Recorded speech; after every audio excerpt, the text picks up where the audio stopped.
எல்லாருக்கும் வணக்கம். அமெரிக்காவிலேருந்து உங்கள் நெப்போலியன் பேசுகிறேன்.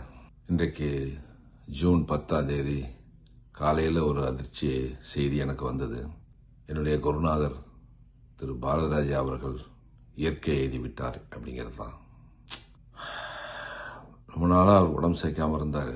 நான் அடிக்கடி ஜனனிகிட்ட பேசிக்கிட்டே இருப்பேன். நல்லா இருக்கார் அங்கிள், அப்பா நல்லா இருக்கார் அங்கிள் சொல்லிக்கிட்டே இருப்பான். இந்த செய்தி கேட்டது கூட இது பொய்யா இருக்குமோ, இது ரூமராக இருக்கும். ஏன்னா ஒரு மாதத்துக்கு முன்னாடி கூட இதே மாதிரி ஒரு ரூமர் மாதிரி வந்தது. உடனே ஜனனிக்கு பேசினேன், இல்லை அங்கிள் அதெல்லாம் ஒன்றும் இல்லை அங்கிள், அப்பா நல்லா இருக்காங்க, ஏதோ ஒரு பொருளை கிளப்பிட்டாங்க அப்படின்னாங்க.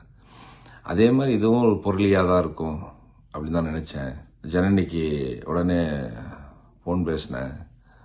அங்கிள் நான் ஃப்ளைட்டில் இருக்கேன் அங்கிள், மலேசியாவிலேருந்து அப்பா தவறிட்டாங்க, நான் இந்தியா போயிட்டுருக்கேன் அப்படிங்கிற செய்தி ஜனனிட்டேருந்து வந்ததுக்கு அப்புறம் தான் அதை உறுதி பண்ணேன். எனக்கு எல்லாமே என்னுடைய குருநாதர் தான். இன்னைக்கு திரைப்படத்துறையில் நான் அந்த அளவுக்கு பேரும் புகழும் வந்துருச்சுன்னா அதுக்கு காரணம் அவர் தான். 1990 முதல் அவரை சந்திச்ச நாள்லேருந்து அவர் என்ன புது நெல்லு புது நாத்து படத்தில் அறிமுகப்படுத்தினதுலேருந்து 2 ஆண்டுகளுக்கு முன்னாடி என்னுடைய மகன் திருமணத்துக்கு போய் நான் அழைப்பதில் கொடுக்க வரைக்குமே எந்த ஒரு இதுவும் இல்லாமல் அந்த நட்பு அந்த உறவு அப்படியே ரொம்ப பலமாக இருந்துச்சு.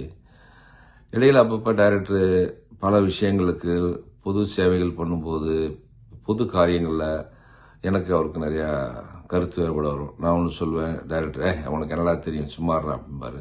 நிறைய விஷயங்கள் எனக்கு கருத்து வரும். ஆனால் டைரக்டர் என்றைக்குமே நான் விட்டு கொடுக்க மாட்டேன்.